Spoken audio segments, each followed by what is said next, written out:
हेजिकल की पुस्तक 37 अध्याय, हेडिंग पढ़िए, क्या लिखा? इसका टाइटल है सूखी हड्डियों की तराई। सूखी हड्डियों की तराई। यहोवा की शक्ति मुझ पर हुई, एजिकियल कह रहा है कि यहोवा की शक्ति मुझ पर हुई और वह मुझ में अपना आत्मा समवाकर बाहर ले गया। और वह अपना आत्मा मुझ में समवाकर बाहर ले गया और मुझे तराई के बीच खड़ा कर दिया। वह तराई हड्डियों से भरी हुई थी। हाँ, तब उसने मुझे उनके चारों ओर घुमाया हाँ। और तराई की तह पर यहोवा का आत्मा एजिकियल को उड़ा कर ले गया, उठा कर ले गया और एक तराई में, एक वैली में, एक घाट में ले गया। खाई जिसे बोलते हैं, है ना। पहाड़ों के एक तरफ पहाड़ होते हैं और दूसरी तरफ खाई होती है। तो खाई के अंदर ले गया, खड्डे के अंदर। वो खड्डा जो था वो हड्डियों से भरा हुआ था। क्या ये बात लिटरली हुई है? ऑफ कोर्स हुई है। यस, लिखा है तो हुई। हम इसे दर्शन भी कह सकते हैं या वाकई में ये बात जो है ये घटी, और जो एक दृष्टांत के रूप में भी है हम सब के लिए भी। इसलिए ध्यान से पढ़िएगा। हाँ जी। तब उसने मुझे उनके चारों ओर घुमाया। हाँ, और तराई की तह पर बहुत सी हड्डियां थी। हाँ, चारों ओर एजिकियल कहता है कि परमेश्वर के आत्मा ने मुझे घुमाया और बहुत सी हड्डियां थी। हड्डियां ही हड्डियां, हड्डियां ही हड्डियां। आगे। और वह बहुत सूखी थी। और वह बहुत सूखी थी। तब उसने मुझसे पूछा, हाँ, हे मनुष्य के संतान, हाँ। क्या ये हड्डियां जी सकती हैं? तब उस आत्मा ने मुझसे पूछा कि क्या ये हड्डियां, हे मनुष्य के संतान, क्या ये हड्डियां जी सकती हैं? मैंने कहा, हे परमेश्वर यहोवा, हे परमेश्वर यहोवा, तू ही जानता है। तू ही जानता है। मुझे नहीं पता, मुझे नहीं पता क्या ये हड्डियां जी सकती हैं? मुझे नहीं पता। प्रभु तू ही जानता है, प्रभु ही जानता है। ये जब मैंने आपको मैसेज भेजा, कोई सामने से जवाब नहीं आ रहा। क्या है आप लोग? सूखी हड्डियां। मुर्दे नहीं जवाब दे सकते। मुर्दे ਨੂੰ ਹਿਲਾ ਕੇ ਪੁੱਛੋ ਉਹਨੂੰ ਕੁਝ, वो ਤੁਹਾਨੂੰ उत्तर नहीं देगा। जो जिंदा है वही बतियाएगा, वही बोलेगा, वही रिस्पॉन्ड करेगा। मुर्दा जवाब नहीं देता। सब मुर्दे हैं, सबके सब मुर्दा। और प्रभु पूछता है क्या ये हड्डियां कभी जी सकेंगी? मुझे नहीं पता, मैं नहीं जानता, प्रभु जानता है। फिर क्या हुआ? तब उसने मुझसे कहा, इन हड्डियों से भविष्यवाणी करके कह, हे सूखी हड्डियों, हे सूखी हड्डियों, यहोवा का वचन सुनो। यहोवा का वचन सुनो। परमेश्वर यहोवा तुम हड्डियों से यूं कहता है, देखो मैं आप तुम में सांस समवाऊंगा। हाँ, मैं आप तुम में सांस समवाऊंगा। फिर और तुम जी उठोगे। मैं तुम्हारी नसें उपजाकर मांस चढ़ाऊंगा। मैं तुम्हारी नसें उपजाऊंगा। तुम्हारी बॉडी में जो है ऐसे वेन्स, ऐसी नसें बनना शुरू हो जाएंगी। हाथों पे, टांगों पे, शरीर पर नसें आ जाएंगी, नाड़ियाँ आ जाएंगी जिनमें खून दौड़ता है, जिनमें ब्लड जो है फ्लो करता है। वो नसें उपजाऊंगा तुम्हारे अंदर। फिर और तुमको चमड़े से ढांपूंगा। और फिर उसके ऊपर क्या करूंगा? स्किन, चमड़े से ढांपूंगा। क्या है वो चमड़ा? जिन्होंने बपतिस्मा लिया उन्होंने क्या कर लिया? मसीह को पहन लिया, जिससे आपका नंगापन जो है वो दिखेगा नहीं और आप लज्जित ना होंगे। मैं तुम्हारी नसें उपजाकर मांस चढ़ाऊंगा। नसें बहुत जरूरी है। नसों के अंदर जब ब्लड फ्लो करता है, उस ब्लड में प्राण है। यदि नसें नहीं है, उसके अंदर ब्लड नहीं है, ब्लड नहीं है तो आप जीवित नहीं, आपके अंदर प्राण नहीं है, सोल है नहीं आपके अंदर जो सोच विचार करे बातों को। यदि आप बिना सोच विचार के काम कर रहे हैं तो आपके अंदर ब्लड नहीं है। ब्लड के अंदर होता है प्राण।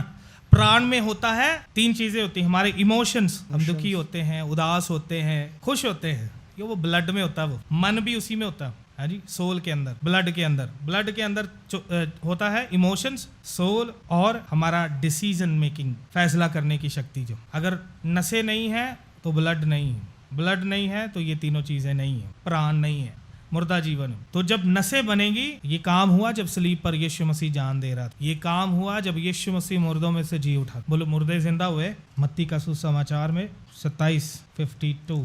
मत्ती की अंजील उसका 27 अध्याय 50 आयत। तब यीशु ने फिर बड़े शब्द से चिल्लाकर प्राण छोड़ दिए, और देखो मंदिर का पर्दा ऊपर से नीचे तक फटकर 2 टुकड़े हो गया। हाँ जी। और धरती डोल गई। धरती क्या हो गई? डोल गई। और चट्टानें तिड़क गईं, और कब्रें खुल गईं, और सोए हुए पवित्र लोगों के बहुत से शव जी उठे। सोए हुए बहुत से पवित्र लोगों के शव जो है वो जी उठे। ये सेम डे नहीं हुआ, ये 3 दिन बाद की घटना लिखी हुई है सुसमाचार में। पढ़िए दोबारा इसको। तब यीशु ने फिर बड़े शब्द से चिल्लाकर प्राण छोड़ दिए। हाँ जी। और देखो मंदिर का पर्दा ऊपर से नीचे तक फटकर 2 टुकड़े हो गया। हाँ। और धरती डोल गई। हाँ जी। और चट्टानें तड़क गईं। हाँ, यहाँ तक ये सेम डे हुआ।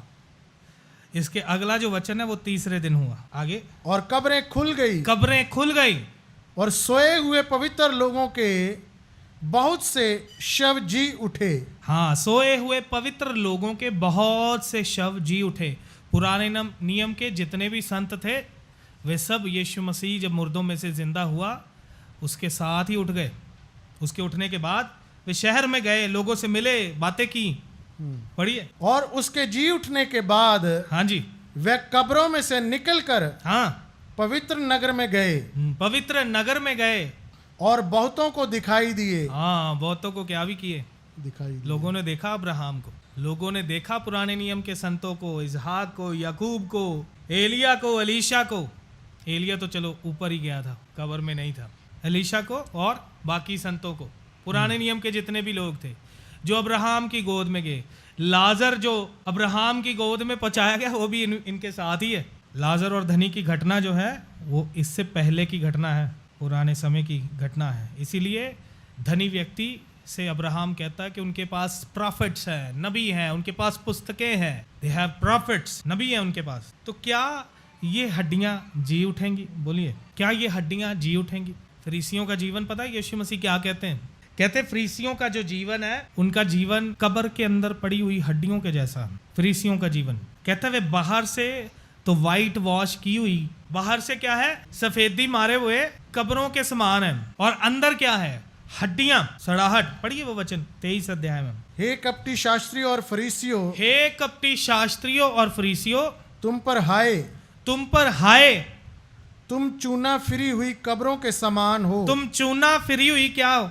कब्रों के समान हो, कब्रों के समान हो, जो ऊपर से तो सुंदर दिखाई देती हैं। ऊपर से क्या लगती हैं? वाइट वाइट, सफेद सफेद, हरियाली में सफेद सफेद कब्रें। कुछ ने टाइलें लगाई हुई हैं, मॉडर्न तरीके से उसको अच्छा बनाया है, और ऊपर से फूल भी रखे हुए हैं, कईयों ने गुलदस्ते रखे हुए हैं, कईयों ने मोमबत्तियां जलाई हुई हैं, बाहर उजियाला ही उजियाला है। अंदर क्या है? परंतु भीतर मुर्दों की हड्डियों, भीतर मुर्दों की हड्डियों और सब प्रकार की मलिनता से भरी हैं। हाँ, अब उधर सूखी हड्डियों का जो दृष्टांत है वो क्या मतलब है उसका? ऊपर से हम अच्छे दिखते हैं, राइचस दिखते हैं, धर्मी दिखते हैं, पवित्र संत दिखते हैं, संत सेवक दिखते हैं। भीतर से क्या है? भीतर से सब प्रकार की मलिनता से भरे हुए। सब प्रकार की मलिनता से भरे हुए हैं। भीतर से सब प्रकार की मलिनता से, गंदगी से भरे हुए हैं। सूखी हड्डियों के समान, बदबू, सड़ाहट, गंदगी, ये जीवन है। ये जीवन है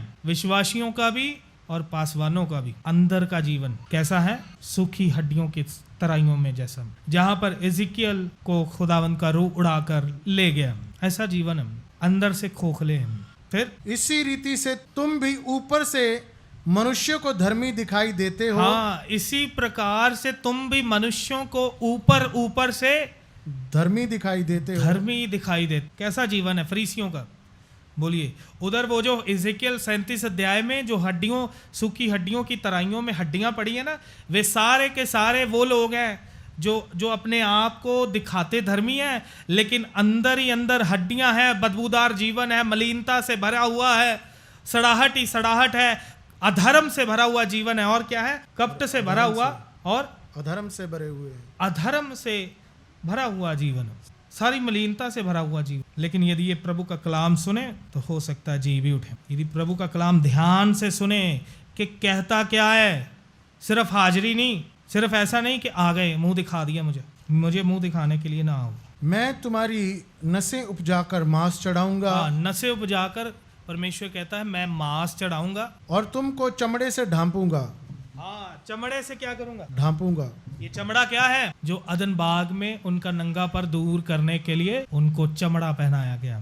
जो मसीह लोगों का अधर्म दूर करने के लिए, उनका नंगापन दूर करने के लिए यीशु मसीह का चमड़ा पहनाया गया, यीशु मसीह का वस्त्र पहनाया गया। आप और मैं खाल पहने हैं यीशु मसीह की। क्या पहने हैं? खाल पहने हैं जो कोड़ों से उधेड़ी गई है। पुराने नियम के संतों का हाल देखोगे तो पूरा जैसे मुर्गा लेने जाते हैं ना, आप मुर्गी लेने जाते हैं, पहले गर्दन काटते हैं, फिर उसके ऊपर से उसकी खाल उतारते हैं। ऐसे खाल उतारी जाती है। परमेश्वर के संतों की उतारेगी खाल ऐसे। देवर स्किन्ड बोलते हैं उसको इंग्लिश में। उनकी स्किन उतार दी गई ऊपर की, ये ऊपर का चमड़ा। तो कैसा जीवन है? सूखी हड्डियों के समान है। लेकिन प्रभु कहता है मैं इनके ऊपर मांसपेशियां बनाऊंगा, मैं इनके ऊपर नसें इसके अंदर उपजाऊंगा और मैं इनके ऊपर चमड़ा पहनाऊंगा। और तुम में मांस समवाऊंगा। हाँ जी। और तुम जी जाओगी। और सांस। हाँ। और तुम में सांस समाऊंगा और तुम जी जाओगी। और तुम्हारे अंदर क्या करूंगा?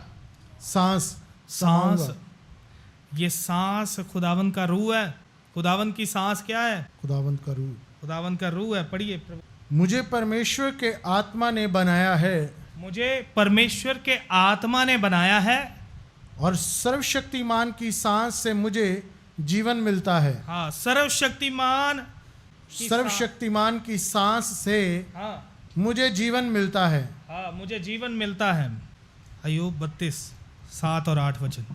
मैं सोचता था जो आयु में बड़े हैं हाँ जी वह ही बात करें। हाँ। और जो बहुत वर्ष के हैं वह ही बुद्धि सिखाएं। हाँ। परंतु मनुष्य में आत्मा तो है ही, सर्वशक्तिमान की दी हुई सांस जो उन्हें समझने की शक्ति देता है। हाँ, कहता मैं सोचता था कि जो बूढ़े लोग हैं, बुजुर्गों के अंदर ही कहता समझ है, बुद्धि है, शिक्षा देने की योग्यता है। मतलब बूढ़ों को ही बुद्धि होता है, उनको जीवन का अनुभव होता है, वही बात कर सकते हैं। अय्यूब कहता मैं ऐसा सोचता था, परंतु मनुष्य में आत्मा तो है ही।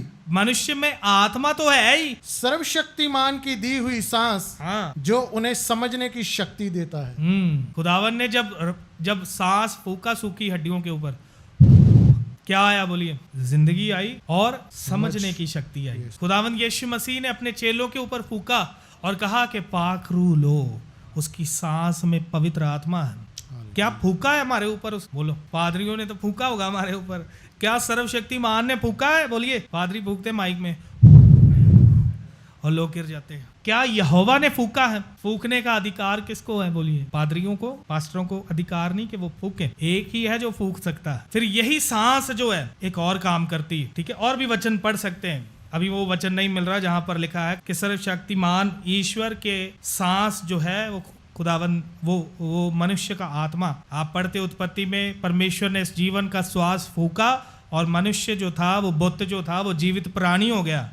जिंदगी है उसकी सांस में, समझ है उसकी सांस में। और क्या है उसकी सांस में? यशाया की पुस्तक में 30:33, बहुत काल से तो पेट तैयार किया गया है। तो पेट तैयार किया है। तो पेट जो तपता है हीट के साथ, वह राजा ही के लिए ठहराया गया है। वह राजा ही के लिए ठहराया गया है। वह लंबा चौड़ा और गहरा भी बनाया गया है। वह लंबा चौड़ा और गहरा भी बनाया गया है। वहाँ की चिता में आग और बहुत सी लकड़ी है। वहाँ की चिता में बहुत सी लकड़ी और आग है। यहोवा की सांस जलती हुई गंधक की धारा के समान उसको सुलगाएगी। हाँ, यहोवा की सांस क्या करेगी? आपने देखा ना पुराने समयों में जो चूल्हे होते हैं, पीपणी फूकनी कर देना है दूर करके।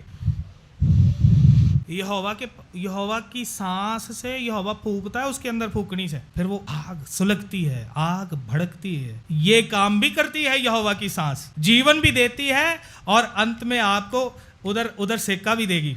यहोवा की सांस। अभी सांस लोगे यहोवा की तो समझ आएगी, बुद्धि आएगी, जीवन आएगा। बाद में सांस लोगे यहोवा की तो फिर उस आग में, तपश में आप जलेंगे, पीड़ा सहेंगे, दुख सहेंगे।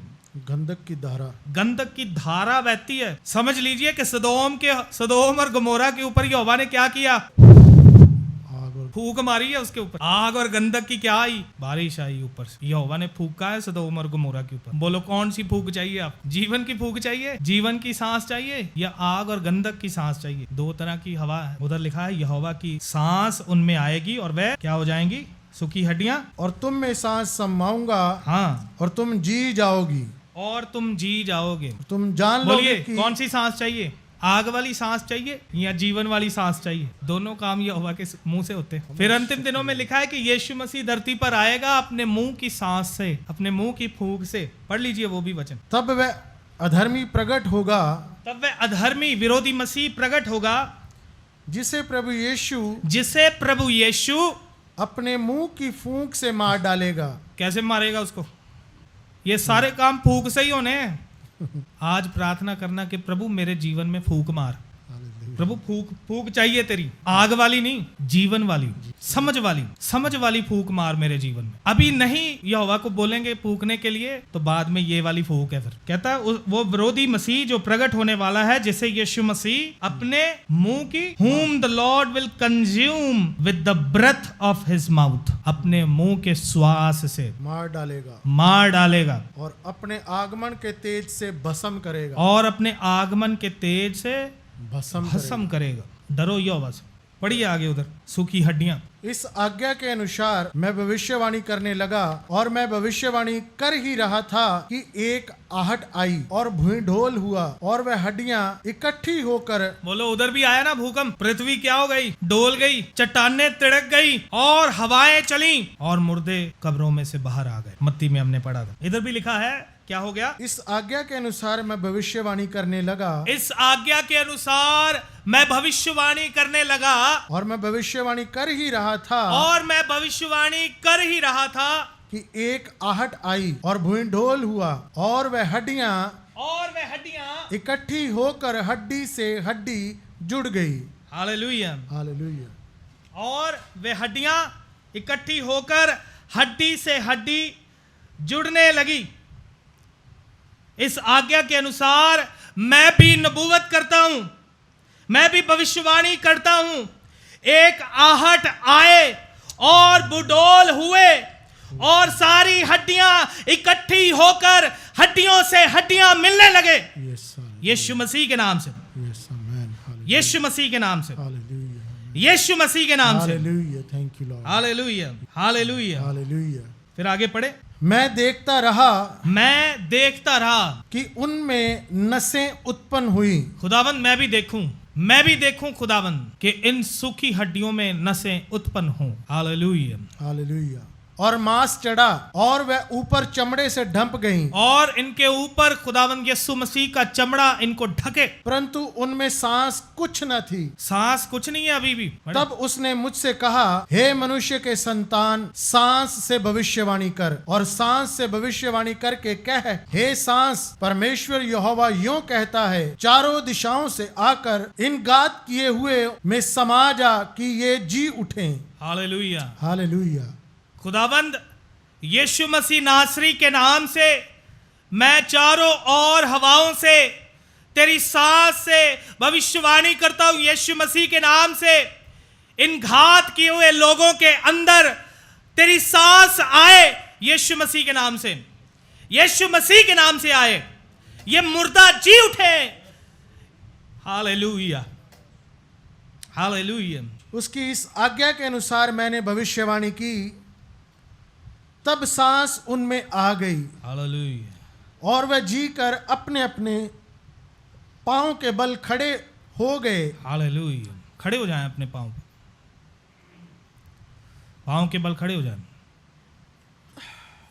रीबा शाथाला रमा शेखे रे में शेने निधाला रमा शेखे रे बेशिया नथाला रमा। Hallelujah, hallelujah, hallelujah, hallelujah. उसकी आज्ञा के अनुसार मैंने भविष्यवाणी की, तब सांस उनमें आ गई और वह जीकर अपने अपने पांवों के बल खड़े हो गए और एक बहुत बड़ी सेना हो गई। हालेलुया। खुदावंद एक बहुत बड़ी सेना बने, एक बहुत बड़ी सेना बने, बहुत बड़ी सेना बने जो तेरे कलाम के अनुसार जिंदा होकर चले, यस, जो मुर्दों के कामों से मन को फिराए, जो अपने जीवन में सुधार लाए।